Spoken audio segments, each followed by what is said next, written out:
Рамазанов Шейхулла Рахматуллинович. Родился 1 ноября 1921 года в Башкирской АССР.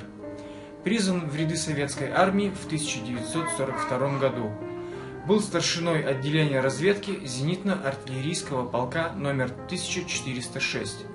В 1942 году получил ранение осколком снаряда в голову.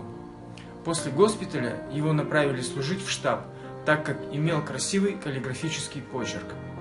Демобилизовался он только в 1947 году. После войны работал в школе учителем русского языка. Был награжден Орденом Славы, 3 медалями за отвагу и медалью за оборону Кавказа. Умер в 1997 году.